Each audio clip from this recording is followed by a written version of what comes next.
Okay, now it looks like it's about to do stuff.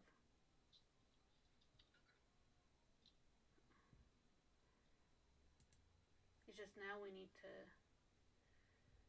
test. I also need to make sure the other live stream is down from my YouTube page.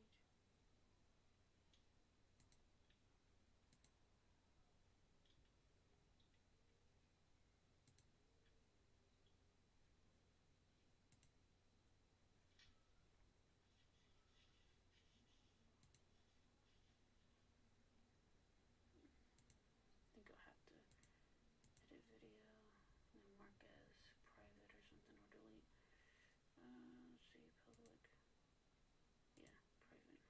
Done. Save.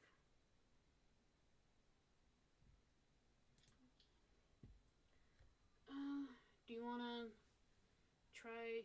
Oh, I guess I have to give you this copy video roll.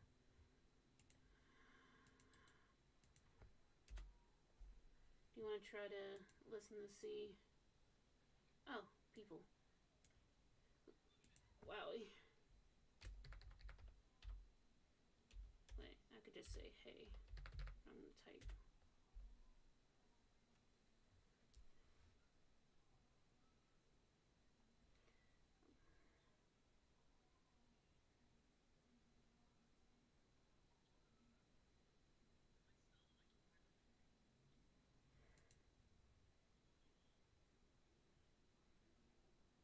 I mean, I hear.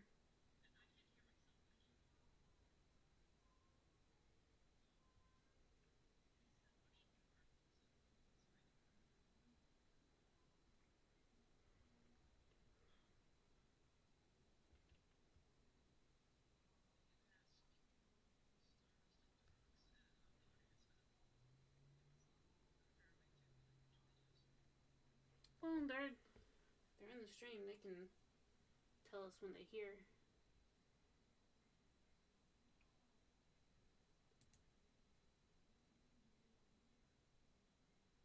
See if there is a thing I can do through filters, maybe.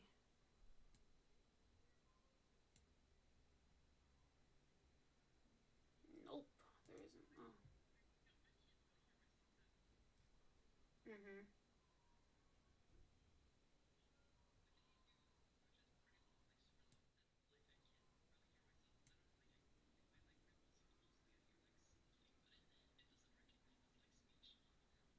Hmm. Let's see. Turn off this and then return that back on. Try talking so I can try to see if it picks up, if it's even picking up you. It's not. It's like not even showing that you're doing anything.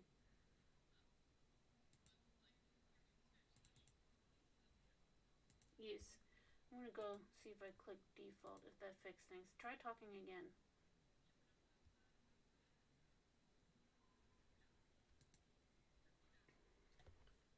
One moment. Do you hear Mica well enough as well?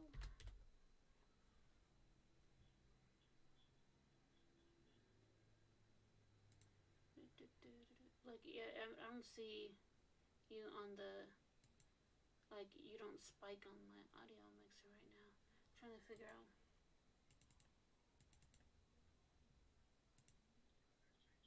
No, it says no, not Mica.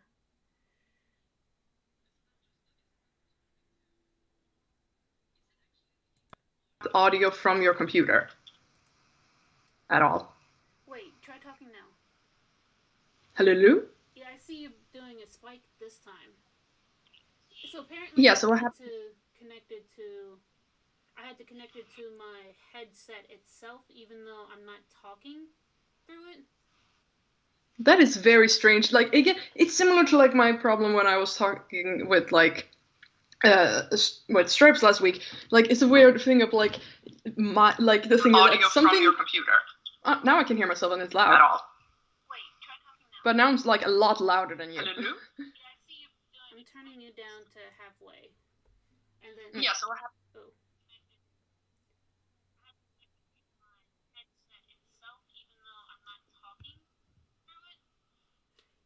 is very strange. Like again, it's similar to like my problem when I was talking with like with Stripes last week.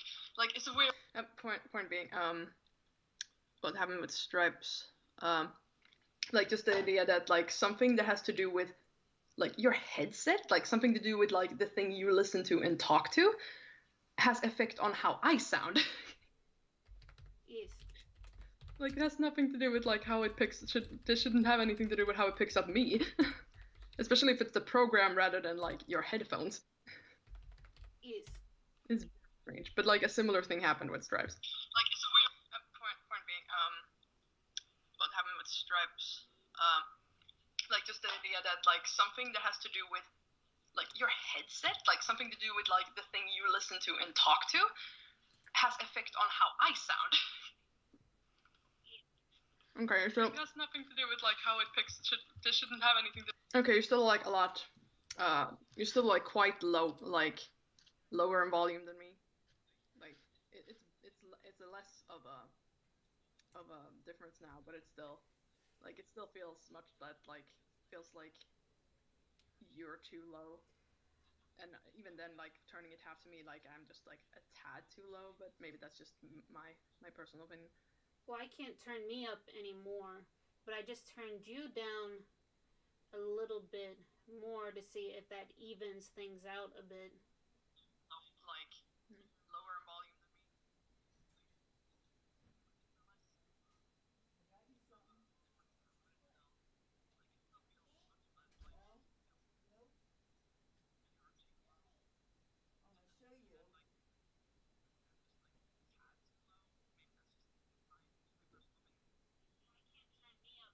Okay.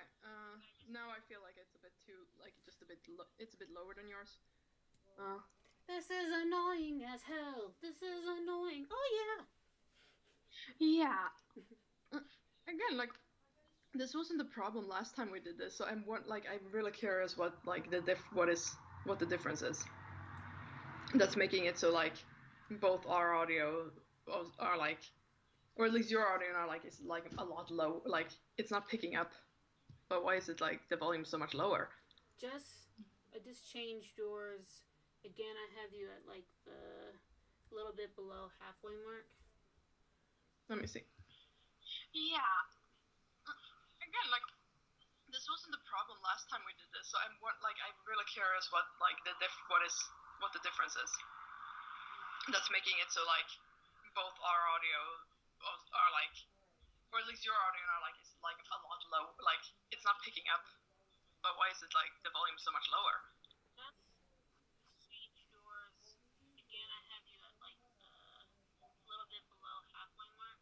I mean, it's a bit more even, but it's like now I'm still like I don't know. I feel like the difference wouldn't. It's not so much that like it's a thing that like I'm high enough, just enough that it feels comfortable. But then you're still too low. Well, I can't really change that. But there's gotta be something that like turns up the volume in general, net rather than just picking up like your and my mic on the program. Like how is your mic picking up? Like if you look at the actual like your actual the actual like system preferences, like how much is your like how sensitive is your mic there? Uh, well, I'm noticing in general when I'm talking, and this might just be how my voice tends to be.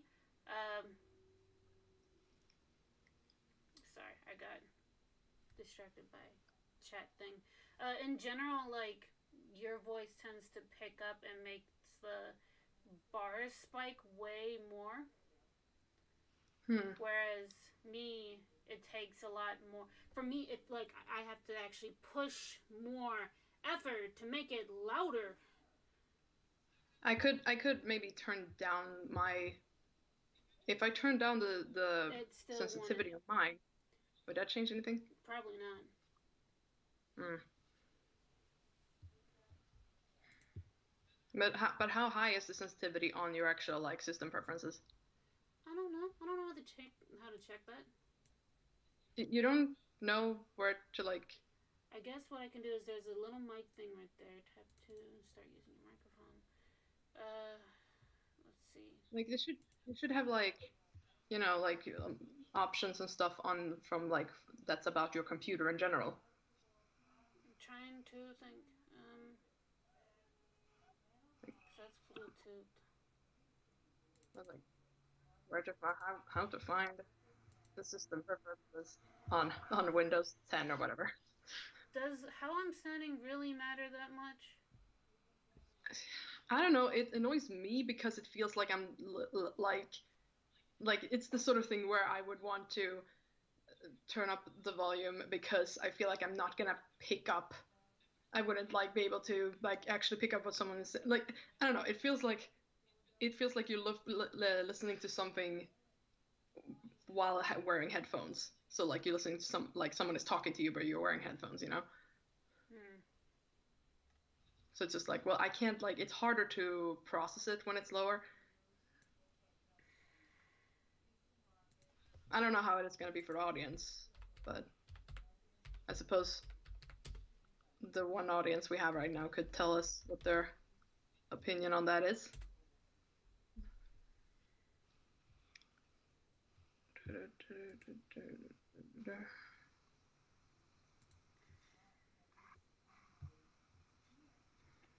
Hmm.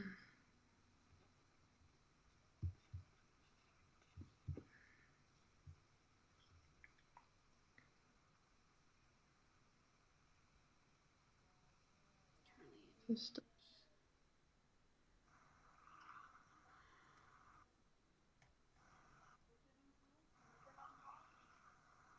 God, it's so like a lot more convoluted than it is on Mac.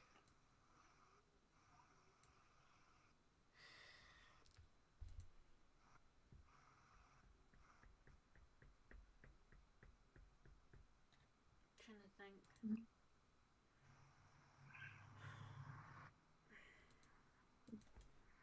Why are there so many like checking on all the programs? There should be like a general like just a fucking drag like a little bar where you can just drag how much sensitivity is on the computer's mic or whatever mic you're connected to.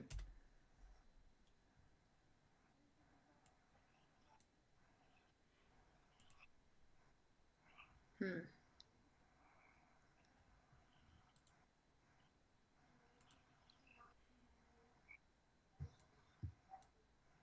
That's the speakers, microphone input. Just that. Let's see. I don't want to troubleshoot right now though. See advanced options.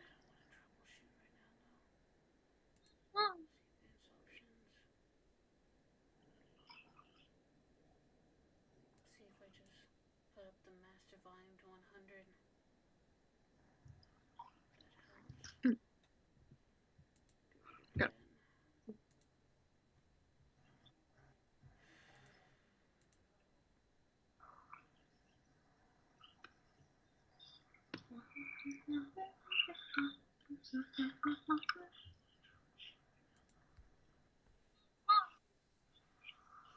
Testing, 1, 2, testing, seeing if I come up well at all in comparison to Mica.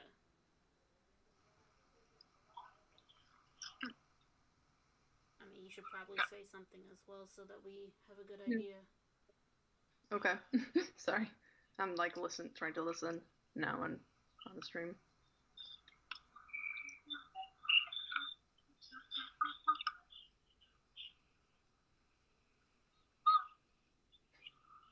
I mean, you should probably say something as well so that we have a good idea.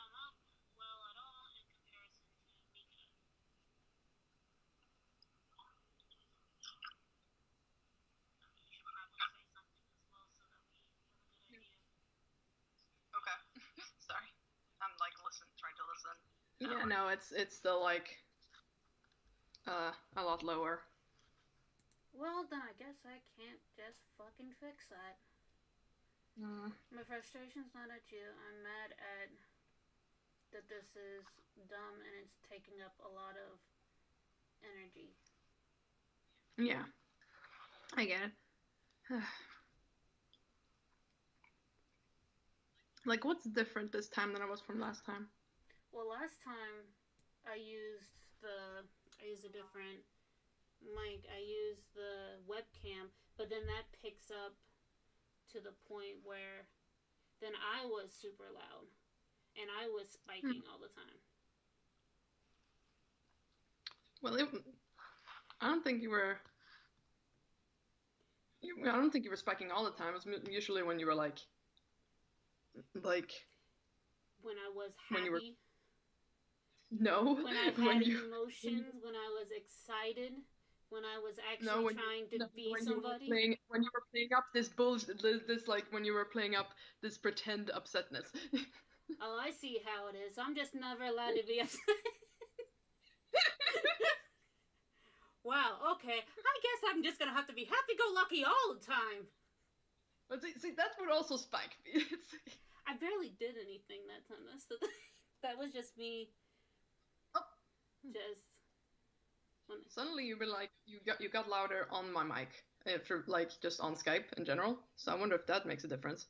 Like suddenly your mic just picked you up better. Wow, so it doesn't like me being more chill like I usually am. Let's listen to this. Wow, okay. I guess I'm just gonna have to be happy-go-lucky all the time. But see, that would also spike me. I barely did anything that time. That's the thing. That was just me. Suddenly you were like you got louder on my mic for like just on Skype in general. So I wonder if that makes a difference. Like suddenly your mic just picked you up better. Wow, so it doesn't like me being more chill like I usually am. No, it doesn't do. But like I don't know. People can hear you, so yeah, whatever. Well, as long as that's okay, I'm gonna try to put this. Got this up, but I need to get the copy video URL and actually make a link over here and actually start the stream. Da-dee-da-dee-da. My ice cream is farting. What was it? My ice cream is farting. You live an interesting life. Okay, actually hear it. That's fucking weird. It's because like the whole like this whole bot like this I'm got a Häagen-Dazs and it's like you just lift up this like a lump of ice cream and then you push it down into the jar and like it goes. Though now I I can't do it. I think it was got the vacuum go lost. Just we. Oh, I'm in weird cap lock mode. Now I'm just turning around my head. It's getting melty. Out later. Just we had some technical difficulties first. How do you like my David impression? That's your David impression? I've heard you do better David impressions. You sound like an old man right now. Well, how about you suck... Never mind. I was going to say, how about you suck my left tit?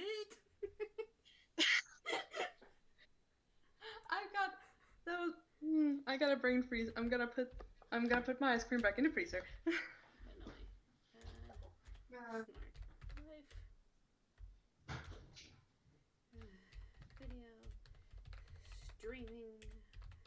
Mark. Friendship. Ooh, spelled that weird. Mark. Friendship. The crickets are loud.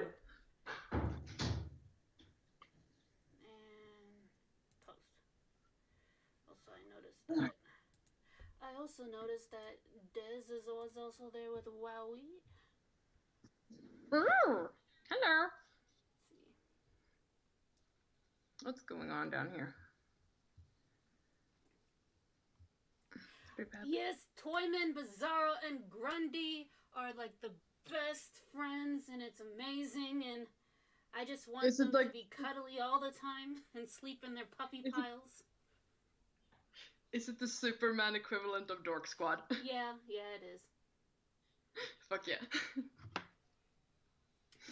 Oh. But that all said, we should probably actually start this shindig. Hey everybody, sorry for all the weird technical difficulties starting out. Yeah. Welcome to another Mica and Snark stream, where this time we're gonna fuck around with something new. Yes, we got we got like a theme. We got an activity. Oh, my leg just cracked. We sure do. Your it was such an activity that your leg cracked. I tried. I'm sitting at my desk, and so like my leg. Well, see, the thing is, when you're tall, your legs also end up being tall from the ground. Like, and so like I barely have room underneath the desk, and so I was trying to like carefully place my leg over the other one so I can sit a bit more comfortably and without like slamming my leg into the table. And so what ended up happening was instead my whole leg socket cracked. I'm like, not doing that. That's an activity for today. My body chose violence against me. Anyway, so the activity we chosen, I would like to, first of all, I would like to give a bit of a shout out to the inspiration for this activity, which is the Dire Gentleman channel, which is a very good channel, and also they get a podcast, which I have no opinion of because I haven't listened to it yet. But wow, and you call yourself a fan? I am a Dire Gentleman fan, not a Les's Morgue fan. Not yet. You're never gonna listen to it. I'm calling it now. You're gonna be distracted by something else. I'll listen to it. I will listen to it as soon as I'm done with task graduation. Fair enough. And then I will start with that. But yeah. So yeah, go check them out because they got like these long videos where it's the host of the Dire Gentleman channel and his first name is Gus, I believe, and his friend and co-writer Henry.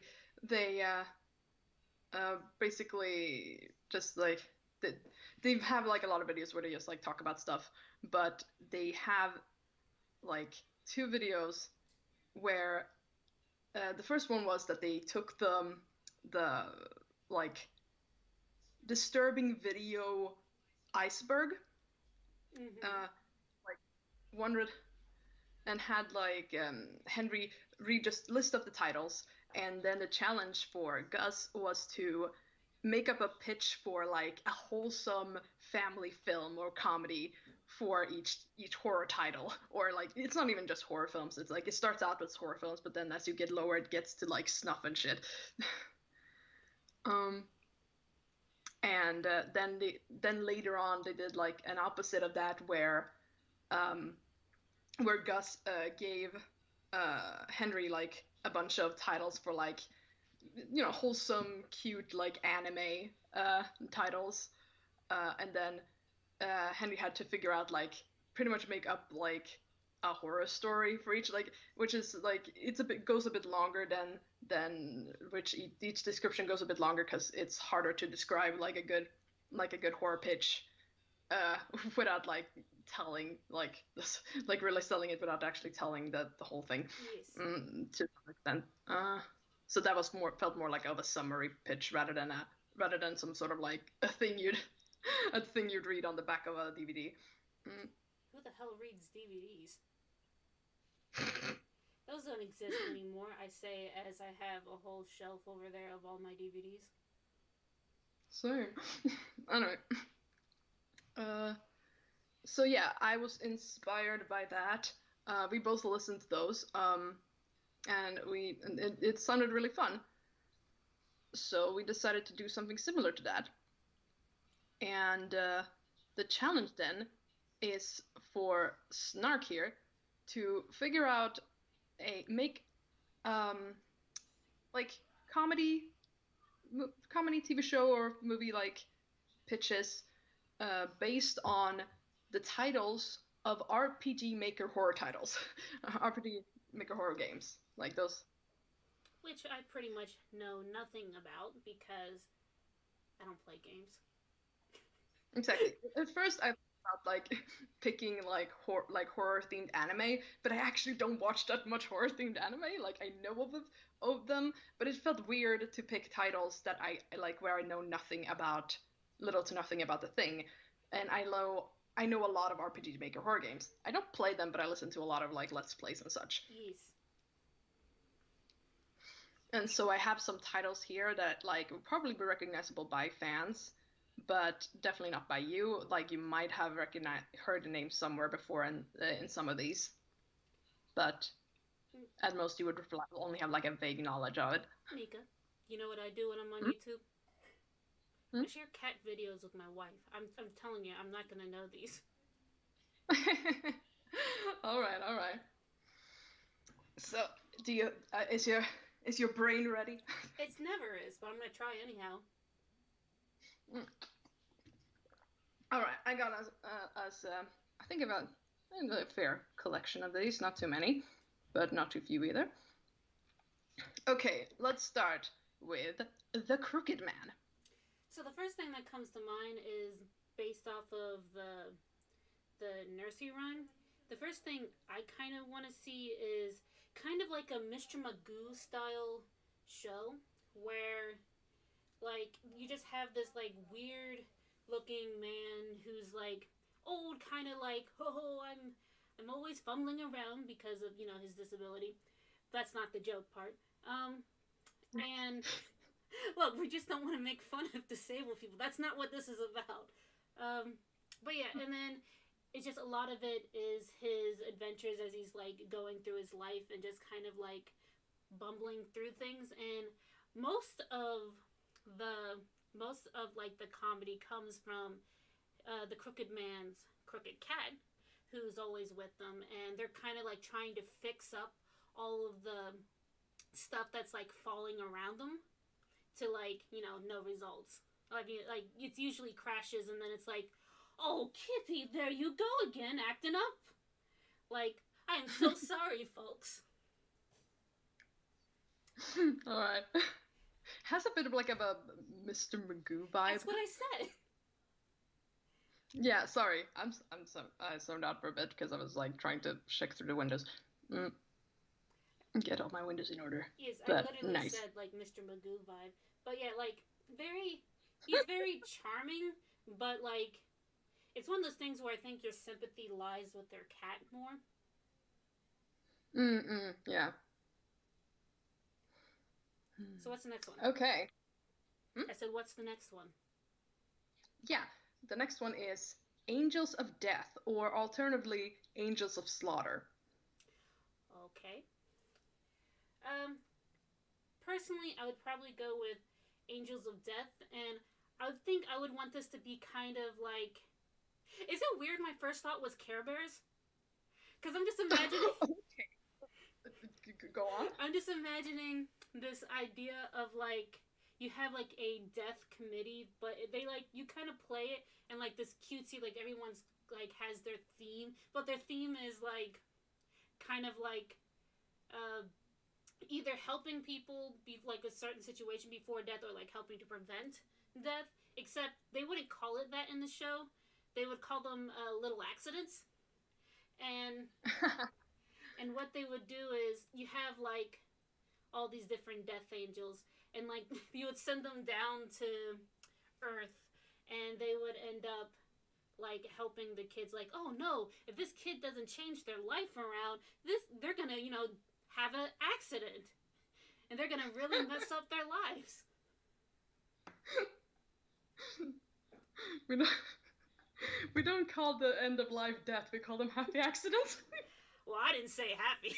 I said little accidents. But yeah, nice. Yeah, I like that. That's a pretty. I like that. It's like has a. It's a bit morbid, but I. It's interesting as a Do premise. you watch the YouTube show Ask the Mortician? I. I do not. I know about it though. Yeah, well, I think she kind of says it best when she talks about the idea of like making death seem less of a taboo and something that's more in the home and just natural part of life, kind of taking the scariness from it. And I think that's kind of what the show would also do. Hmm. Yeah. That's very good. It's healthy. Mm. I'm doing good. What's next? Come on, give me your best shot. All right. All right. Next one. Lisa, the painful. Okay, so this is gonna be about a teenage girl in high school, and it's kind of she's kind of like Charlie Brown vibes, where just like everything terrible happens to her, and it's just like her trying to like keep on trucking and go through um go through all the school shenanigans, like making friends, things like that. And and it's just like no matter how hard she tries, she kind of gets like fucked up through like most of it, but then there's like a bittersweet thing that ends up happening at the end of every episode that kind of makes it like, you know what, I'd say this was still worth it, this was worth the effort. Hmm. Nice. I can't help but like being someone who watched like Osamatsu-san. I can't help but like an alternative way of looking at the word painful as like cringy, Mm. because Karamatsu is painful. Yes, yes, that is a good anime. But yeah, so I can also see that like um taking more the route of like a character who is like maybe they don't think of themselves that way, but to like everybody else, everything they do is just kind of like a social faux pas, and it's just kind of like, uh huh, yeah, like you do you. I'm just gonna be over there. I like both these ideas. Like they have different vibes, but they're both good. Well, I think the first one, like, because again, I was thinking of like I think I was thinking along like Charlie Brown's personality or like Hmm. Daria and stuff like that. So I think like it Yeah. had some like it would have some like wittiness to it, but it's like dry humor. Whereas like I think Mm. the other idea we were just talking about would have more of a that has like instant like jokes situation. It's like something that's like slaps you in the face with comedy rather than like taking you a minute. Yeah, yeah. I definitely. Both of it, which are both very good types of humor in their own right. Yes. Okay, next one. Mad Father. So there's a father who's a mad scientist, right? And Hmm. pretty much he like lives in this basement. He's definitely evil, and it's just about him trying to mix both lives of being a parent, like being a full time like single dad, with also being like a mad scientist. As I'm saying this, I realize I'm saying Dr. Doofenshmirtz from Phineas and Ferb, but I mean it like more in a way of like that is the whole point of the show, is like centered fully um on him being a dad, and like say for example going to like a PTA meeting, and then like there's a PTA mom that's like sasses them real good or tries to humiliate them or talks down to them, and the next thing you know it's like, oh yes, I'm going to get my revenge on them. Yeah, yeah. I can like I can imagine like one thing that like would differentiate like make him stick out like it be different from like different Schmerz would be that he's probably more successful as a mad scientist. Yeah, yeah, I feel like there's gonna be like a lot of humor that centers on him just like casually killing a rando off screen, like vaporizing them, and then just like walk, like move on with the story. Like don't even address it; they're just dead. Yeah. Oh, also as what we said, like not gonna lie, not too far from the plot of Mad Father. Are you fucking serious? Yes, like I mean, like in its base premise, it's not that different, but like it takes a very, a much darker turn, and yeah. I think another thing I was thinking of, like, I was kind of thinking this, but then I couldn't really think of a way to like mix it well. I was thinking about the episode of Goosebumps of I don't think it's, well, it was either Monster Blood or Don't Go in the Basement, one of those two, where like the dad ends up getting replaced uh, by like a plant clone, and then like noticing that dads act weird, and so like if you go that route a bit more, I can imagine. You remember the show The Replacements? Oh, the replacements. Yeah, where it's like, oh yeah, we hate our fucking family.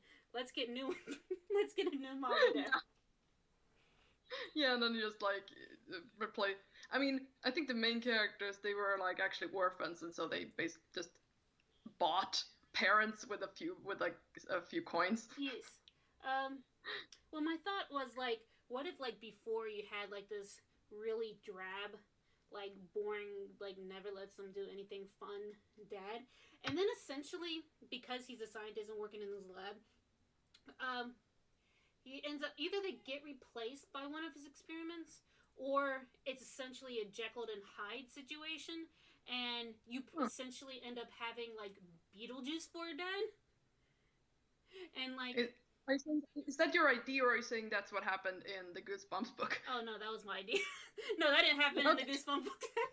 No, in the Goosebumps books, there's like a really freaky twist ending where like she thinks that like she like thinks everything is well, like her dad's back to normal, but then there's like flowers that end up like talking to her just like her dad, and like going like, no, I'm the real one, no, I'm the real one, and so it ends up having this cliffhanger of like, oh god, did I actually kill my dad?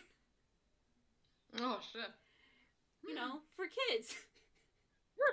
No, but for like this other idea I was talking about that kind of like goes with that, but like kind of twists it like a lot more comedic. And like in this situation, the kids don't loathe it, at least not most of the time. It's more of a thing of like, oh yeah, now we got a party dad. Except he's not like hello fellow kids sort of party dad. I was just thinking because of the whole Mad Father thing. It's like really like I'm focusing on like Beetlejuice vibes of like crazy zany. Though I think you're, and now it's like now you're playing off of the book rather than that title since you already did that. Well, like I said with Mad, because I was thinking with the title like Mad Father. Like I was thinking that for both of them that would work.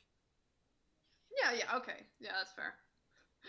Well, he then says like this would also be the plot of Powerpuff Girls if it was focused more on Professor Utonium, which I disagree on because Utonium is like he's too benevolent.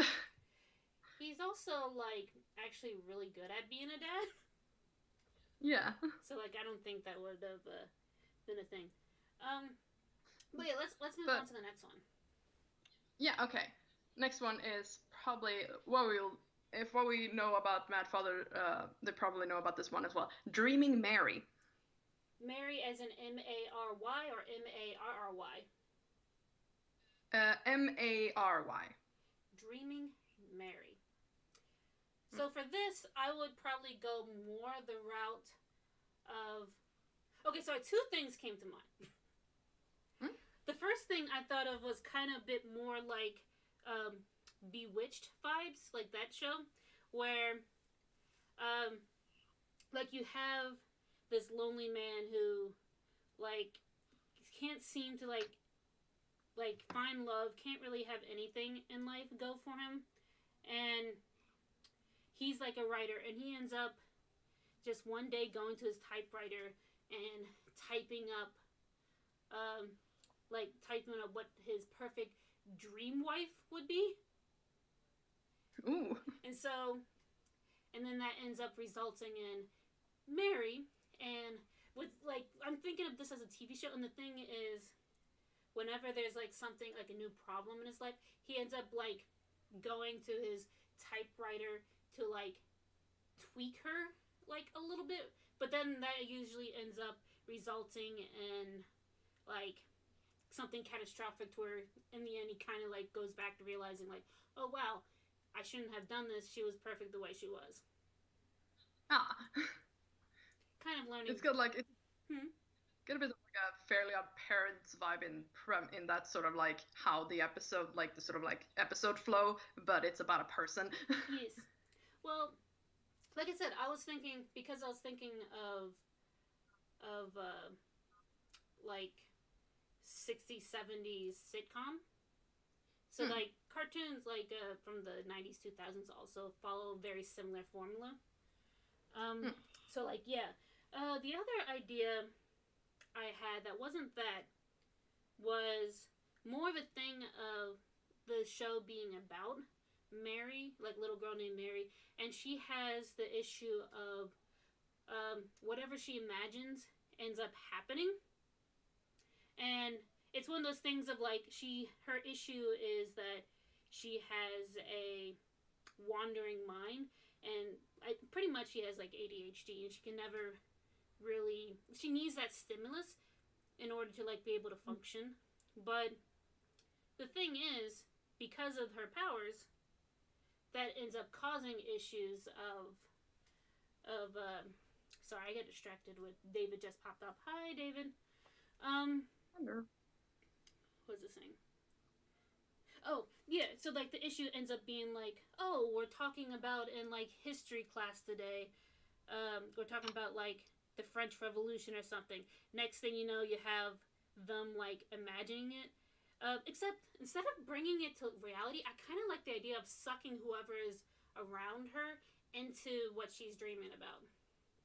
And so, Oh, so she like sort of she's got like this. So it's like almost like that she creates this like sort of pocket dimension of her dreams yes. or imagination. Okay, interesting. Admittedly, though, if I had to choose between the two ideas, I think both would end up being like well enough for shows. But I kind of like the first one more because even though it's kind of fucked up. I mean, it has like a wholesome conclusion. Like, I mean, it's already kind of messed up to be like, yeah, I'm gonna create, like, I'm just gonna like, just like create this wife through writing, which is actually the premise of like a movie, actually. Is it? Yeah, like it's got like it's like about a guy who's a writer and I think he, like while during a writer's block or something, like it's basically without any sort of explanation to how his dream girl that he's been writing about is suddenly exists in real life, and he can actually control her as a person based on what he writes, and it's like messing her up, like it's getting like she's having it's like a much darker turn for it because it's like about her having like sort of a mental breakdown due to it. Yeah, I've legit never heard of that before, but it kind of amuses me. I end up coming up with it anyway. Yeah. Okay, next one.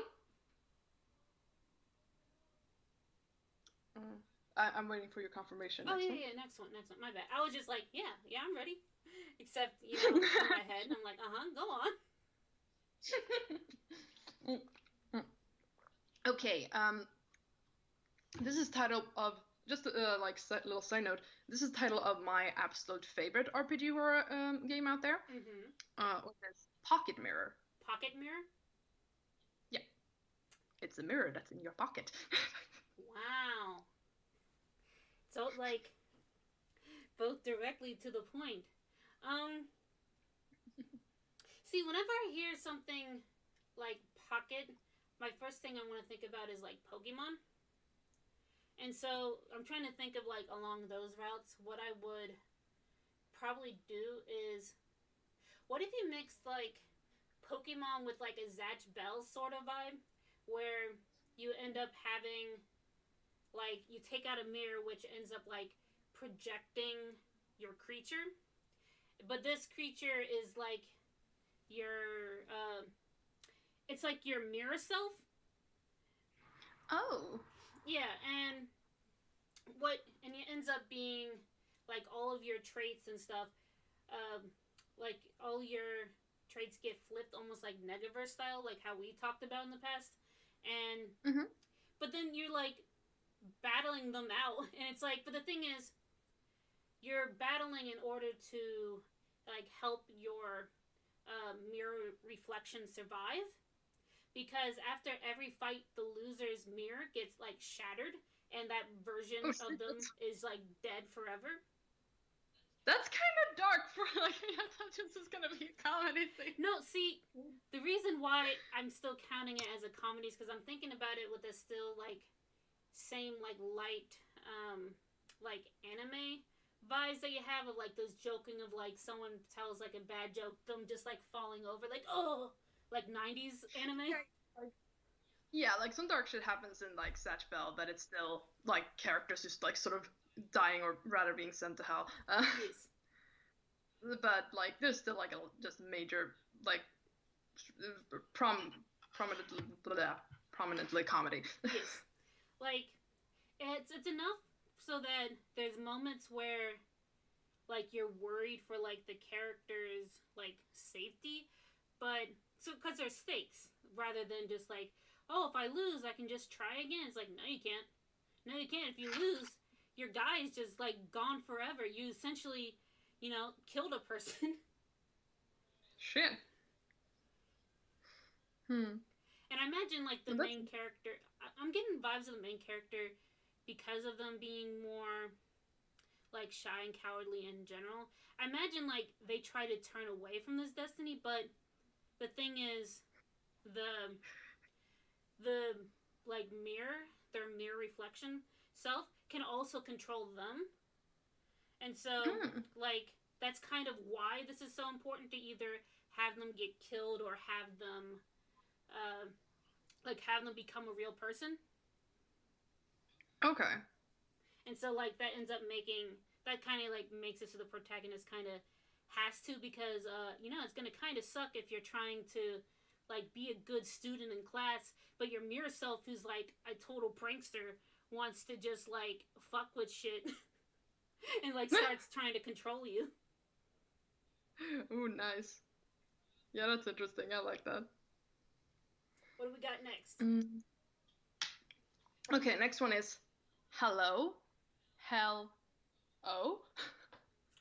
So we're talking about like a dating app in hell, Okay. and it's about, because once you go to hell, it's like it's pretty much how life tends to be in the waking world. Just everything, like all your like mental tortures and like things like that, just kind of like amplified. Like, and so that includes your love life, and so um, so this is a service that I know I said app, but I also want to imagine like they're like actual people in like a work like office setting, and so Hmm. they end up like helping to find your, they say perfect match, but it's pretty much like, oh yeah, this is the relationship that's going to torture both of them the most. Oh, nice. This this like sort of feels like something that would be in this like the Spindle Horse verse. I have no idea what that is. It's the Spindle Horse versus the universe that is both all the Vipsy Pop stuff. Ah, oh, okay, okay. Yeah, Vipsy Pop's take on hell. Ah, I don't know, it just made me think of that because it was just like sort of comedic and cynical. yes. But yeah, that pretty much would be the show. I think it would be a mixture of like a lot of it being in the office, but also kind of having, excuse me, also having vibes of, the Laughing Man anime. The Laughing Man anime. No. It's like it's an anime from the 80s, but they recently also had, no, not the Laughing Man. It's the Laughing Salesman. My bad. Oh, that guy. Yeah, yeah, yeah. Yeah, I haven't seen it, but I know about it, and I don't know, either you or Sarah told me about some of the episodes. It's good stuff, y'all. Well, my thought was kind of with the Laughing Salesman. kind of being the equivalent of like the making deals with the devil sort of thing. I'm also thinking like some of it is definitely like in that office setting, but then you also have the people who help like out in hell and like helping people with their like dates and stuff like that. So like Hitch. Yes, except making things worse. Yeah. But I Nice. like the twist in the end for like the people who are using this service. Like you see them bickering and stuff like that, but they're actually happy in the end. It's very much like Donald Daisy sort of relationships around. They want to put that spite back in the relationship. Nice. Yeah, I like that. It feels like it's very good, like sort of like sort of like more like um tongue-in-cheek dry comedy, but like Yes, I imagine there would be like a lot of visuals because like hmm. um I'm kind of imagining like I don't know why this sounds weird, but I'm imagining it live action, but I'm imagining it kind of like the same way um, that The Good Place is. Yeah, like but it has like a bit of a cartoony vibe to it, but not so much as like Ned's Declassified. Yes. So what's next? Yeah, yeah, I can definitely see that. I like that a lot. Moving on. Yes. Okay, Desolate Village. Okay. So this is gonna be about. Oh, excuse me. Let me refix my butt cushion. Oh. Also, by the way, uh, David said you're both looking fabulous today. Thank you. I'm in clothes. I'll leave it at that. See, like, what a coincidence! I'm also in clothes. Oh my god, twinsies! Yeah, oh my god. I can't believe we both wore clothes today! Ah, usually I am buck ass naked. You say that as a joke, but I would believe that. Well, I am single and I live alone.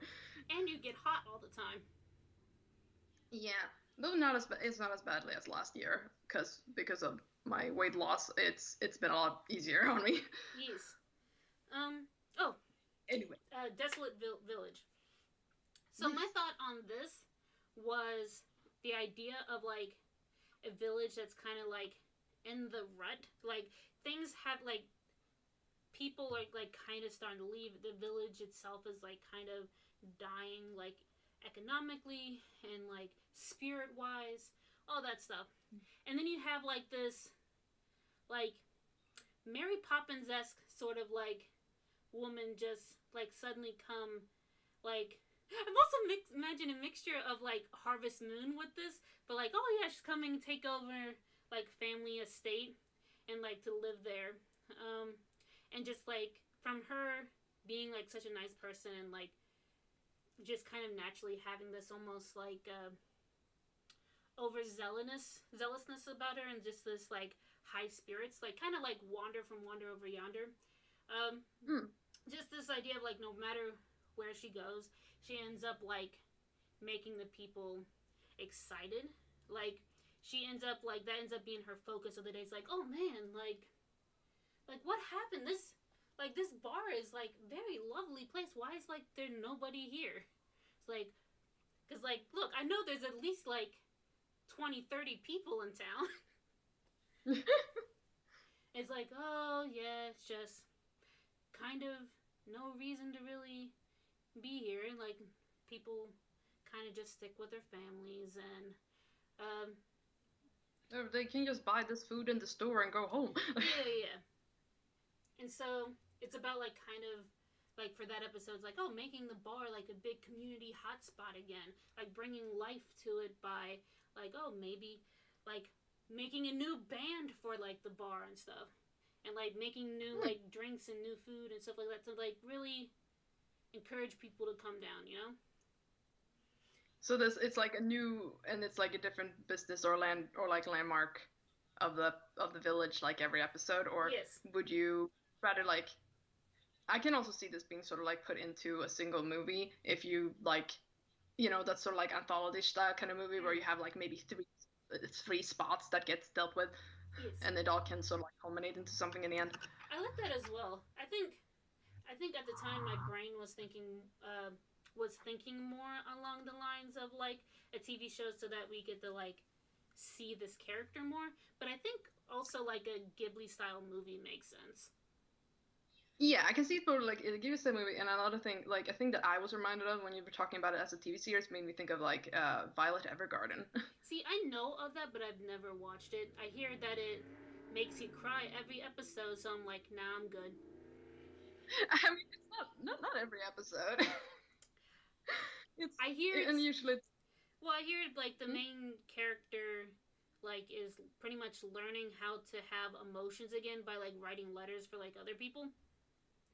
Yeah, it's a very emotional show, but it's a very like people most of the crying come from I feel come it's like that sort of happy tears of like I don't know. It's that sort of thing of like, oh, this is so beautiful. Lame, don't want to feel emotions ever. And other times it's just, cute. But it is also like a lot more dramatic than what I imagined this would be. Yes, yeah, no, no. This is definitely very lighthearted. Mm. And yeah, like, but the thing that like reminded me of it was it's not just about like her learning emotions, but she's also like, she is improving people's lives through these letters, Yes. through helping them write these like and have help.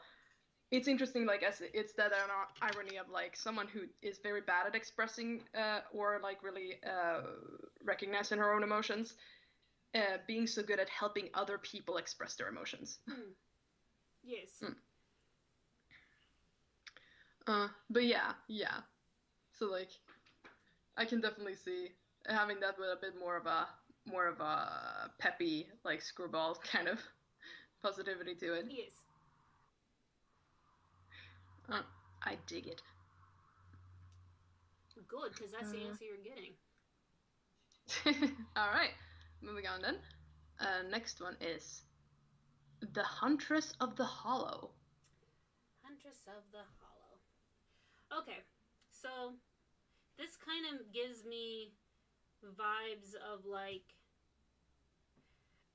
the first thing that comes to mind is like I want a main character who's kind of like Ida the Owl Lady, and Hmm. it's kind of like just this like woman who's like lives in the middle of the woods. And, like at first, people kind of talk about her being like a very losing my voice, a very like scary woman. Like, oh, don't mess with her. She's like a witch. Blah blah blah. But then you just find out that she's just like a super badass lady who just like constantly uh, like not only helping like different like mythical creatures in the forest, but also like protecting the village from like the bad ones.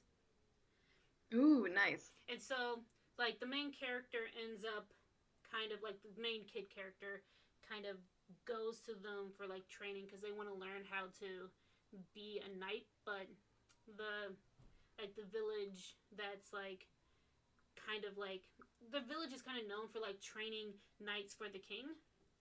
Um, Mm. and so, but yeah, but there's something about them, like maybe they're like a bit scrawnier, something. There's just something that's like, oh, you can't be a knight. Like, fucking look at you, you're useless. Um, but yeah, but because of like the the huntress of the hollow, she like I like this idea of like there's like a physical disability about her. Like I'm Mm. imagining like maybe she has like a peg leg or something, but like something that like should be slowing her down, but she's still like as badass as ever. Mm. And so it ends up like being the thing of like one her kind of like in her own way encouraging the main character to be like, what are you talking about? Like, who gives a fuck what anybody else says? Like, you can do anything. And but then also like actually training them like what she knows. Yeah, yeah. I like that. That sounds pretty neat. Yes. I guess also I really like also like the supernatural aspect to it because it's nice that like be able to see like a bunch of like magical creatures and different like monsters that they fight. Yes, I definitely want it to be the thing of like even if the people outside the village like would still be superstitious about things, I want the main character to like learn about like kind of not judging a book by its cover. And Yeah, so yeah. like maybe like a lot of this more spookier looking like monsters and stuff are usually like good guys, whereas like good creatures, but then like a lot more like friendlier looking or like like more humanoid creatures end up being the more like wicked ones that actually want to like destroy the village. Yeah, yeah. I like that. Okay, next one. Yes. How many more do we got? All right. It's not that many left. It's let's see. Let me count. 1, 2, 3, 4, 5, 6, 7, 8. Okay, dope. All right. So this one is called Fantasy Maiden's Odd Hideout. Could have saved what I just said for this one. No, no, no. This actually gives me more of an urban setting, like more city vibes. Like I'm imagining, like,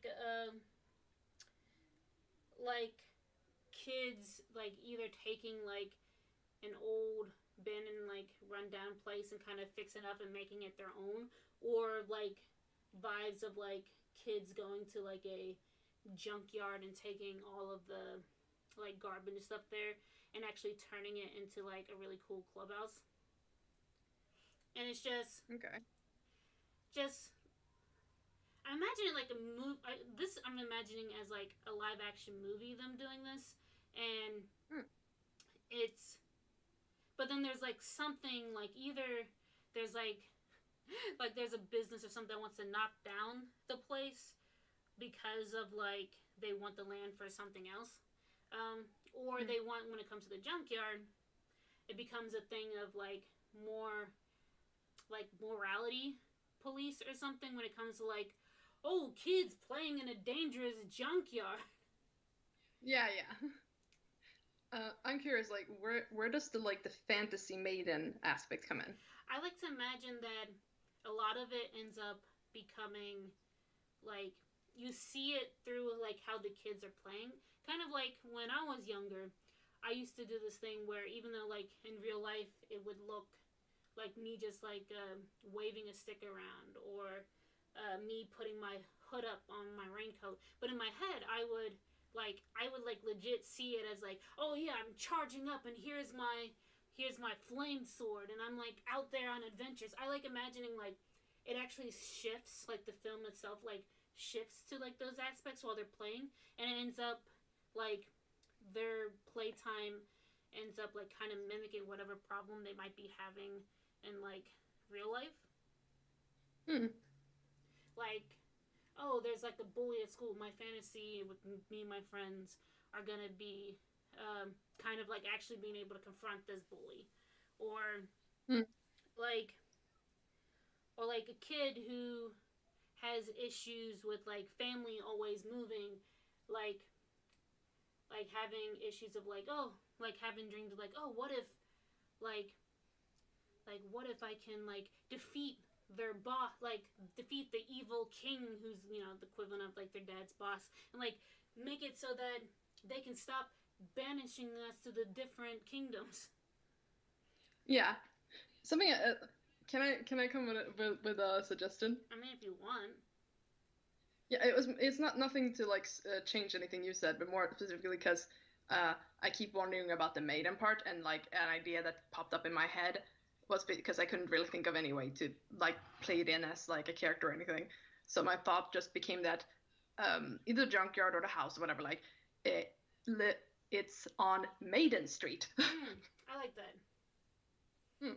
Another thought I could have is like there could be an like one adult that's like on their side, whether it's like at the junkyard, it's like a lady who like works there and actually like allows them to play with like the more safe like trash like more recyclable stuff, or it can be at the like desolate like the place that's like needs to be like knocked down. Maybe they're like a neighbor that lives like right next door or something. And they like What if the and they're like kind of like the positive adult figure that like encourages them to continue like creativity, and it's also like there to like listen to them. mm-hmm. I can almost see like at like the very end of the film, there's just like this sort of Bailey school kids thing of just like, wait, is she magic? We'll never know.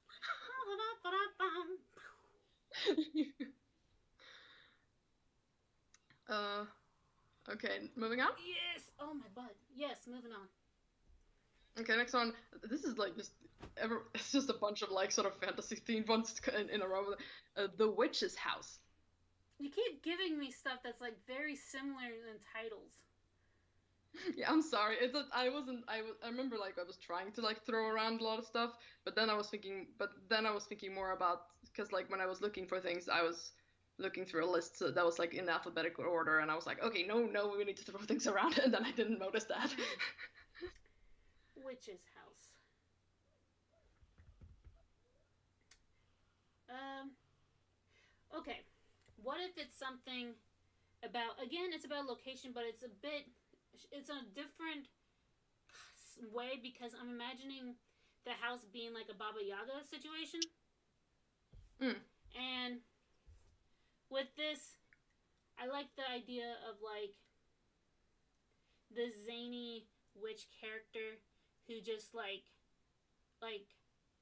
uh every episode just like picks up their like house and like moves to a new location. And in some episodes she's like actually very helpful, but then other times in the episode she's actually like the menace of the episode. Ooh, And so like that like a trick. really like plays into like that folklore and stuff like that. Nice, nice. I like that. I imagine like very Bugs Bunny esque when it comes to like her being a chromatic trickster of sorts, so Mm. that like when the episodes that she's a menace, like she gets her comeuppance in some way. And so yeah, and so that like in those episodes when she's picking up her house to like leave, it's kind of more of like fraggle fraggle sort of way, rather than her Yeah, being like, "Hee another good adventure." yeah, yeah. I like that. I like that. It's a like moment you talked about like folklore. It just got me really like that. Just my brain just picked that up and just it like I like the idea of sort of like a Bugs Bunny like that sort of like discount show, but then like there's just a bunch of like just folklore references here and there. Yes. Like I don't know. There's something really cute about that. Yeah, it's kind of like along the lines of what I already have been doing with Big Bad, a detective story, but with Yeah. this, instead of Big Bad Wolf being the main center and then him kind of like going into other stories, it still centers around like a Baba Yaga like tales. It's just it can allow for like mixing other things into it, but it's just like it focuses on her. Mm-mm. I like that. Okay, next one is Arya's story. Aria, as in like the name slash song. Yeah, it's the name Aria. Yes, that is a name and it's a song, and an aria. Um, so Aria's story is what you said. Yes. Okay. Um, I'm imagining this. Oddly not, it wouldn't be a comedy, but I'm kind of imagining it as a like a movie that's a bit more. It's like Fantasia, where it's all music, but it's the music itself that changes the um like it changes based off of just the plot of what's happening on screen.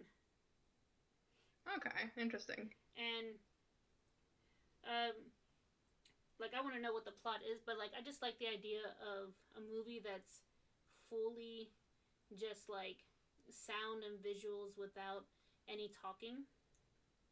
Mm-hmm. And I don't know, And like, I also like the idea of, it's called Arya's story because the song itself is almost the character.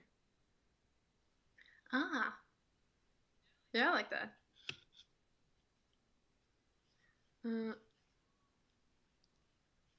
it's definitely like that. There's a lot of stuff in open there, but I like the concept. It's definitely like food for thought.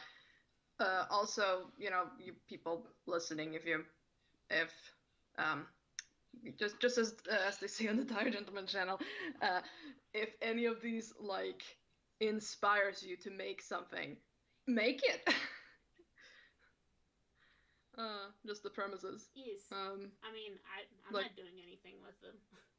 I yeah, already exactly. forgot most of them.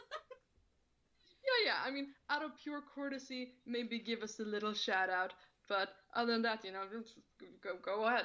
Go bananas. Bonkers. Totally nuts. Okay, next one. Yes. Desperate Love Feast. Desperate Love Feast. Okay, so this is a cooking anime. Mm-hmm. And the thing is, it's about two rivals. And them, because they're like at this culinary school. And they're like both trying to fight to be the best like chef. But of course, they're also falling in love at the same time. But they don't want to.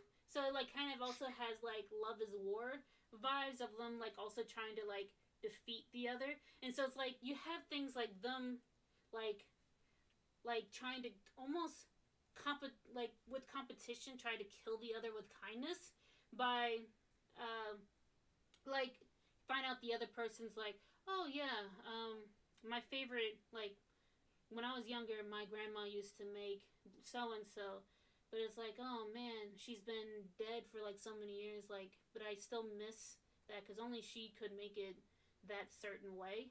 And then so you have the other character who's like in the rivalship, them actually like going in like doing research like from the family and like trying to track down this specific recipe and actually making it for them. Ooh, yeah, and just like have them go through a fucking Ratatouille moment. Yes. Yeah, I love this. This seems like it's the type of like it's not the type of show that I would love to watch just for that sort of like dynamic, but also it would I would also sort of I would love to watch I would love watching it, but I would also hate it because it would make me hungry. Yeah, that would be a problem. I think it's like one of those It's the type of situations. anime that I will always like eat chips while watching. Yes, it's definitely one of those situations where like the food look like so pretty and stuff like that, and you're So and I think like another thing I would want is I want the the action of cooking to be like very dynamic, kind of like the same way in like a sports anime how they have like they make like volleyballs or swimming or whatever seem interesting. yeah, I imagine it's like that. That sort of sounds like I haven't actually seen this, but I like from little I know, it's probably I imagine that's similar to like Food Wars, except like less horny. Remember, I don't watch that much of anything. So Yeah, but there's an anime called Food Wars, and it's like that's like cooking competitions and shit, but it's also like sort of making food a metaphor for sex. mm. Yeah, so see, the reason why I say like why I was saying like guys, remember, I don't watch anything is because of the fact that to hear that like, oh yeah, that's an anime, I'm like, what? Are you saying that I could write an anime? uh, Are you saying I I mean, could be part of the industry? I mean, similar to how there's like a Simpsons episode about everything, there's like an anime about everything. Mica, don't be mean. Let me have this. Let me live off my high horse. I never climb up here. It's so fucking. I really like this premise though. Like, I would definitely watch it. It definitely sounds like something I would enjoy, like having you find it and then like go like, okay, you gotta watch this, and then we watch it together. Yeah, yeah. Speaking of, I know Love is War is getting its third season like this winter, I think. Good. I definitely Ye- wanted more of that. It's a shame that the other thing that you tried showing me was like very sexual and fan service to the point of like making me uncomfortable. Yeah, like the fucking OVA, like when we're just, or like, just like, yeah, finally we get some more Love is War material, and then it's just like, it's just full on just fan service, and we're like, there's a child in your home. Like, Yes. I just had like, I'm just like, should we stop? I'm like, yeah, maybe we should stop. Yeah, it's like it's one thing to have like fan service when there's like nothing else to it. It's just boring. Yes. Um. Oh, Anyway, just to say, in my anime, fan service would be shipping stuff, not not I mean, like suddenly like boobs. it's gonna have some cheesecake. It should have purpose, Yes, is what I'm saying. yes. Look, you can sexily eat a cheesecake. It's just, it's just, it has to be a thing of like maybe flustering the other person, and they're like, God damn it. Also, like it's like I think it was Mother's Basement talked about this about like how fan service in anime should always be presented as from the point of view of the like the main character or whatever character who is observing like seeing this thing rather than it being like rather than it feeling like you're a creep looking through a hole in the wall. Yes, I also think that's kind of similar to like stuff that I've ended up writing in the past when it comes to like the first thing that comes to mind was what happens in Gotham. I think no, was it that or was it the no? I think it was the Ask Blog universe where Okay. like uh, Hatter and Scarecrow are at the Iceberg Lounge and like these scarecrows just like getting mad seeing how like eagerly uh like Hatter's eating the cake and stuff. And him just going like, God damn it, he doesn't mean it this way. Oh. like this is not flirting. He is not flirting with me. He's an innocent boy. Yeah, exactly. And it's like if they're gonna have like if an enemy is gonna have like a close up of someone's tits, it should be because there's a guy looking at her tits. And then they get smacked in the face because that's my fan service. Is just seeing someone get the crap beat out of them. All right, moving on. Yes. Next title. This one is interesting. The God of Crawling Eyes. The God of Crawling Eyes. Okay. So, oddly enough, I'm also imagining this more Japanese style with its like storytelling. I think it would be more. I guess it could be a movie. I was thinking more of like a Ghibli thing of having this kind of like creepy looking creature actually be like a friendly spirit, and I'm just imagining like this thing of like an old like abandoned like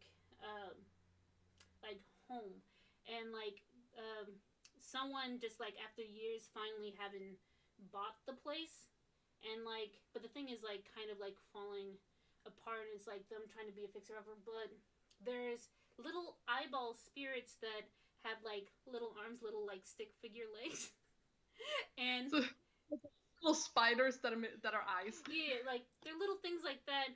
And like at first it's creepy for like the main character because they always feel like they're being watched. But then when Mm. they finally see that like some like these there's like when they wake up in the morning, stuff that they'd been working on has been like fixed. Hmm. Like then it just kind of becomes this thing of like kind of discovering them, and then like them helping out and just like living a nice little life together, you know? Yes, it's sort of like the like little house gnomes and those sort of like mythology. I guess I haven't seen it. But No, haven't seen it. I mean, you know about like you must have heard like different folk tales about like there being like little people or something like in their Oh, house helping you with. yeah, we call those, like, for us, those are elf stories. Ah, okay, elf stories. Yeah, it's hard. Like it's hard because sometimes it like sometimes they're gnomes, sometimes the elves. Like in Sweden, it's like both the same thing, and when it comes to that sort of context. Yes, like the way that you were saying that, plus like saying anthologies, it made me think like, oh, No, no, is it's this like mythology. another anime? I said mythology. Oh, I heard anthology. Oh, my bad. That's Okay. there was what the confusion was. Um, but in Mm. any case, yeah, it's kind of like that. But I also imagine like like I can hear the sound of what these creatures sound like. I'm just imagining kind of like just like Aw, and like the little, like tick tick tick noise as they like walk around. yeah. They're just like very tiny little people, like kind of creepy looking, but I imagine they also kind of emote very similar to how like Peepers does when it comes to like when they're happy, like their pupil just kind of like squinching and stuff as well.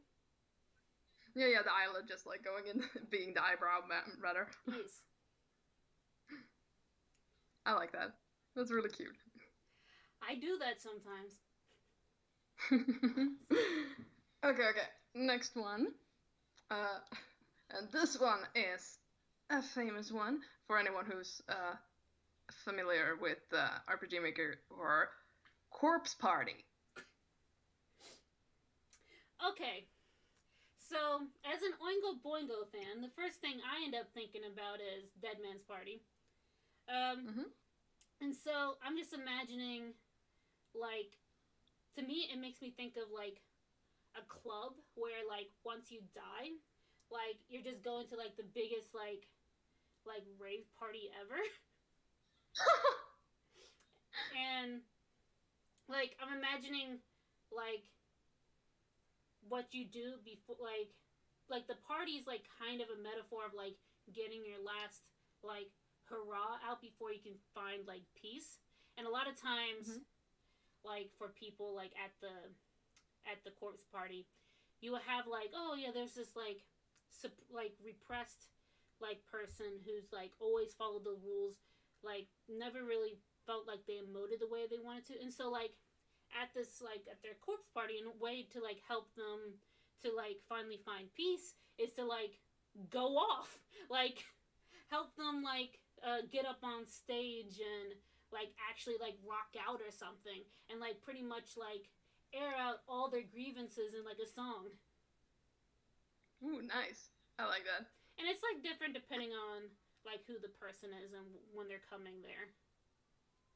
Yeah, I feel like if I like died and ended up in a rape party, that would be like basically ending up in like a literally sensory hell. Yes. So when I die, I end up like at a fucking beatnik club, just like. When I die, I want to be at a library where everyone You has to won't shut the find fuck peace up. until you read all the books. No, what did you say? I said you won't find peace until you've read all of the books. That's not true. There's books that I would happily skip over. uh, all right, but yeah, that feels like a good like that sort of concept. Like it feels like a good like mini series or like sort of like a YouTube series where the episodes are pretty short. Yeah, it's definitely not something I imagine that would be like very, very long. Mm. Like you can have it like like it's the sort of thing of like because there's a lot of variety to it. Like you can definitely have a lot of episodes, but the episodes need to be short. Yes. Uh, okay, next one is Adventures in. Adventures in. Yeah, four ins. Adventures in. See, the first thing that I think about is for some reason it makes me think of a rap battle. Era, era, Like era. adventure in. Um, so like I imagine this kind of like Parappa the Rapper style, except can I pitch this as a video game? Sure. Okay, so I kind of want this like to be kind of like a weird, funky like universe where like part of it is like rhythm beat, but you're like a little like a character, like you're a bard character that's trying to like there's some mission that you need to like accomplish by the end, but to like get through things, uh, like the boss battles are all gonna be like the rhythm beat, but the actual like throughout it, it's like a puzzle game, like through most of it, and so it's you trying to. Eli, what? You done? No, I'm not done. I'm on. I'm doing a stream. Okay, I'll meet you wait. No, out there. I told you we'll go swimming afterwards. I'm gonna stay here to watch you. All I'm doing is talking. I don't hear you talking. Stay. You want to hear me talk about nothing at all? Yes. No, please go, please go. Thank you. I'll see you after, okay? Oh yeah, but so like I want most of it to be a puzzle game, because that way, I like the idea of like using two different parts of your brain to figure things out. Like that would be like the game mechanics, and but yeah, and so but yeah, like for the rhythm games, like even though it's very much like D&D-esque with like the fantasy characters and stuff like that, I'm also imagining it being very much like modernized and like how like the characters dress, and like that's where like the rap like battle style comes from for the rhythm game. Yeah, rather than playing your lute, you're dropping some bars. Like, yeah.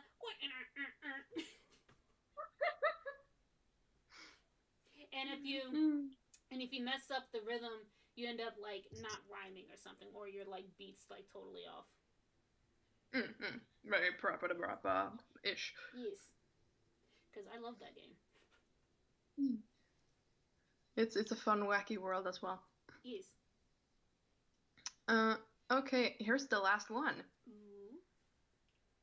And it's pretty simple. Space funeral. All right. Funeral home for aliens. And for me, I'm imagining this kind of like that one podcast you had us listen to, where it's just like Wooden Overcoats. Yes, Wooden Overcoats, where they end up like a lot of like wacky shenanigans, like around like the morgue and stuff like that, but particularly for this, man, there's been a lot of death in these. Well, yeah, because it's hard to like. I was trying to have like some challenging like titles, you know. Yes. There are some like a lot vaguer titles out there, but I felt like that would just, I don't know, it's more fun to try and make something out of something that sounds very dark. Yes, but yes. But the thing is, with each alien species, think about like kind of Star Trek-esque when it comes to like all the different like groups living in like Federation territory sort of stuff. But the thing is, with each client, like their family and race has like different traditions, and it becomes a thing of like having to like kind of like muck around and like fumble through trying to get things the way that they wanted. And so like that's where like the comedy comes from. But it's like not every episode would be a comedy. I imagine like some episodes are a bit more down because of, for that species, maybe it is like more about the mourning rather than like for example, for like a warrior species, it's more like, yes, I have to fight like the animated version of their corpse so that they can finally go to like, so it can finally be at peace like they deserve. I like that. So many like just all the different ways of like involvement and just the different ceremonies. Yeah, and just like different ways of like grieving as well. And celebrating life and death in general. Yeah. I like that, again, like just sort of making sort of like normalizing death. As we should, because otherwise it just fucking hurts. Yeah. Okay. Or rather, like demythologize death. I don't know. Yes. I yeah. Um, I don't know. just bring it back into being a thing about family, you know. But like, I don't know. I kind of that's one thing like I've always liked about like different cultures that like handle death like with like the Mexican people with just like celebrating and kind of making a party out of it like every year to like remember them. Yeah. Like there's stuff like that that I wish like as an American I could like me and my family could be more comfortable about cuz like there's been times where I've wanted to like just go like down to the family graves to visit my grandparents and stuff. And but like it feels like my family's never really ready because like that just becomes a reminder of like sadness where it's like no I just want to go down there and like bring like new flowers and stuff to them because I think you know if they are still there they would like it.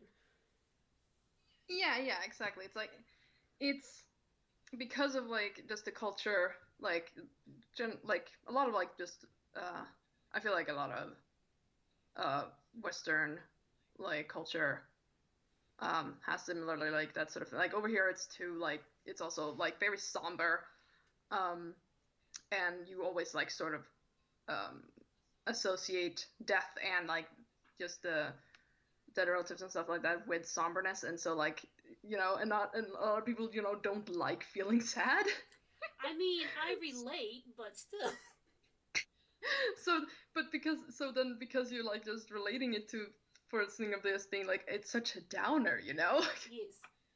so therefore like you just sort of try and avoid it and not talk about it, um and not even like not even in a sense of like it almost becomes a thing of people wanting to forget a person even existed because having to think about the fact because you're so uncomfortable with the fact that they no longer exist, so like it's better to pretend that they never existed in the first place. Yes. And that's not fair. Like not only for them but for you. Like it means you never get to touch on your grief and stuff. You never get to Exactly, heal. exactly. I think so, like just to celebrate, like just to make it more about the fact that like yeah this happened, but let's appreciate the time that this person was in our lives, Yes. and like really celebrate it, and just like show like I feel like it's supposed like the somberness is supposed to be some sort of like act of respect, but I feel like I don't know, that just doesn't feel very nice. I feel like a better act of like respect would be to like actually like celebrate this person, that like look, this person existed at a point in time, for a period of time. This was a person who had an impact on a bunch of other people. Yes. Yeah.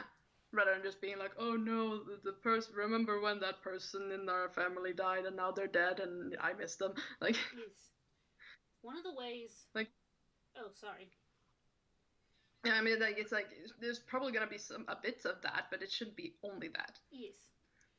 One of the ways I've been celebrating like my grandparents and stuff is I took one of their old necklaces because for people who don't know out there, both of my grandmother and grandfather were uh, Methodist ministers, and so they have like a lot of things like a lot of the symbols that are specifically with that branch of religion of the Christianity. And so one of them was like a beaded, like almost like a beaded patch necklace thing. And what I ended up doing was cutting like the actual string part off, and I have it sewn on to my jean jacket with all my other Mm. stuff that I like and care about, and it just becomes a really nice, I don't know, kind of like a nice reminder of them thing of like, oh, they get to go on like adventures with me whenever I'm out and about, store adventures. um, Yeah, that's really sweet. This is the first time I heard about that, actually. I have a life outside of you. Yeah, but usually you tell me about it. I don't have to tell you everything. Fair, fair. But yeah, I have that. Well, now you know. That's one thing that I have and that I do. Because like when it comes to like Methodist stuff, like that itself, I'm not really a big religious person. I'm definitely very humanitarian and like maybe a bit spiritualist, but I don't really pin myself down to anything, and so that really is just my way of like honoring them rather than telling people, "Look, y'all, Methodists represent." I mean, but the point, like, but the way by what it sounds like when you're like having put them on your jacket, I doubt there are gonna be people who like immediately associate it with those necklaces. They, I mean, there might, especially like around here. There's like like a lot of people, Methodist like branches around here. Especially in Ohio, there's like a lot of like Methodist colleges and stuff like that. I know because my grandparents wanted me to go to one. But they wanted me to go to it for animation, to be fair. So it wasn't Nice. like them going like, hint, hint, nudge, nudge, family business. He's gonna do some Methodist animation. Oh, you know, take insert evil laugh here and really celebrate my Christian beliefs. A story about a world where the economy is based on fucking hero villainy relationships. I mean, if Jesus wouldn't like that, then do we care? Do we care about Jesus?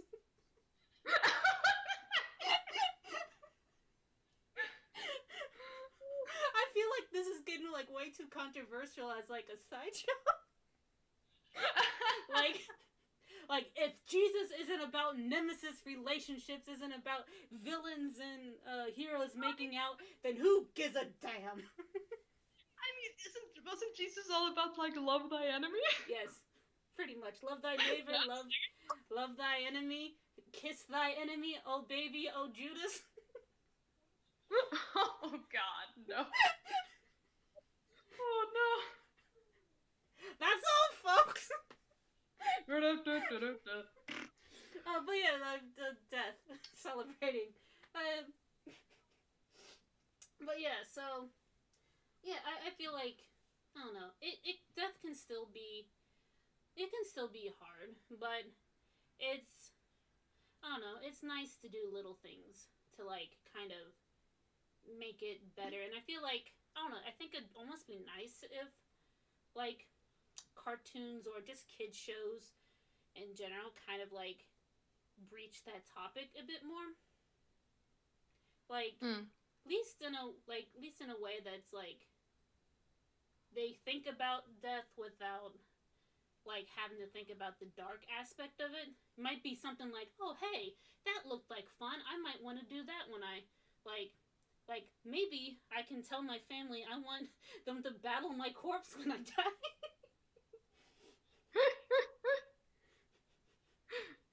So, I'm gonna put me in a casket that's the shape of a dab. or like no, in my culture you taxidermy my head and put it on the wall with the other family members. Oh God. And you make the face that you make whenever when people do a groupie and they say, now do a silly face. Yeah, so everyone just like making the weirdest faces. God, that is morbid. Yet now I kind of want to reference that in something. That feels very like, that sounds like something like you'd see in some more like, darker, like, horror-themed, like, cartoon, like Addams Family or something like that. Yes. So when I write an Addams Family fan fiction. or like Hotel Transylvania. I was also thinking Grim Adventures of Billy and Mandy. Oh yeah, definitely. That feels like just the exact like flavor of like disrespect of the human body. Yes. But then one of the jokes will be like, "Ew, look at this ugly group of people." Then one of the heads just start talking, and then you see like a guy like take their head out and like come out from around the wall. It's like what were you doing? It's like, oh, I was just practicing for when my demise comes.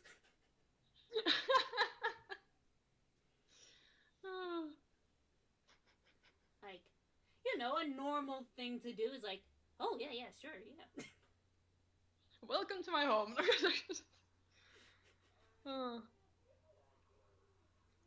My space funeral home. Sure. If you want to connect it back to that.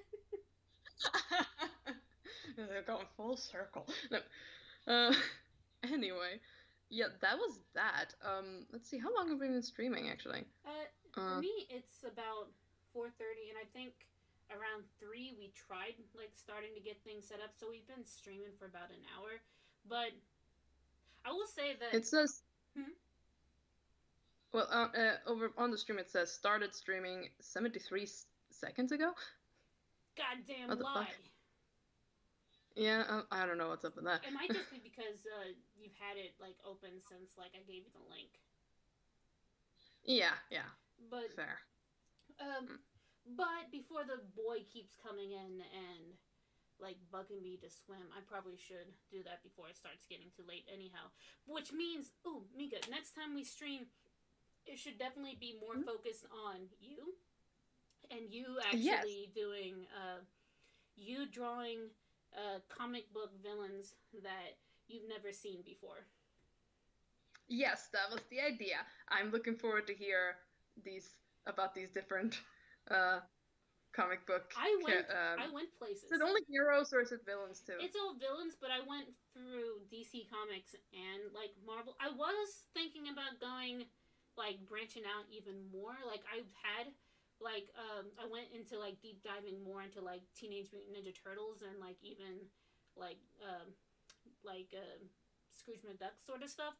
But like that didn't hit like with Teenage Mutant Ninja Turtles. Like when it comes to the comic stuff, especially, it's kind of like always the same dudes over and over again. Whereas with Scrooge McDuck or like Disney Duck stuff, I just felt like that was too, at least for us, felt like it was too like we know that sort of stuff a bit more. So it didn't feel like random flavor to throw at you. And so I went a different direction, and I think you'll like the way I went. I think at least you'll find the names funny. Alright, and then I'm gonna try and make a character design based on the name alone. Well, not alone. I got some information, like little bits of information, like stuff like power, or like kind of like a little bit of what their origin is.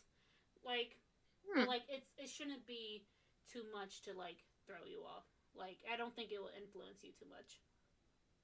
Alright. And I say that because I think some of the names you might need something to go off of. Yeah, because it's like too vague. Yes. Alright. But yeah, I'm looking forward to that. Yes. When do you think this next stream will happen? What is today? Today's the 24th. I'm pulling up.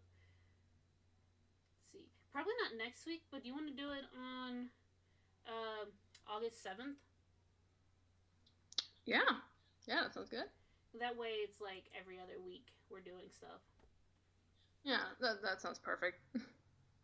Yes, but that all said, thank you everybody for staying and chilling with us this time.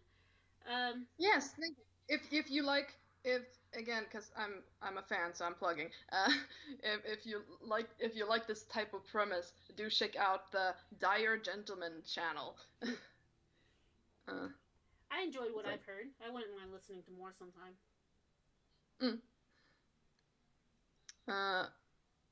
So yeah, but yes, I hope you enjoyed yourselves. I hope this was entertaining. It was certainly entertaining for us. I thought that was going to be harder than it was. I'm going to be honest. I mean, I have no idea because I've never been put on the spot like that. But like, I was impressed by the stuff you came up with. Well, for me, it's because even though I'm pretty decent at improv, it's more of a thing of I'm not very good at vocalizing stuff, like the actual talking aspect. This is something that would probably be more rapid fire, and seem more like coherent in writing for me. And so like the fact that I was like not only able to come up with stuff, but then also say the idea without losing it like straight away, like that surprised me. So that was fun. Yeah. I mean, you did great. But yeah. But yeah. Whooping. Thank you, everyone. It was nice to hear from you a little bit in the chat, and hopefully you'll return to watch us in 2 weeks. Yes. Thank you, my little ducklings, and goodbye.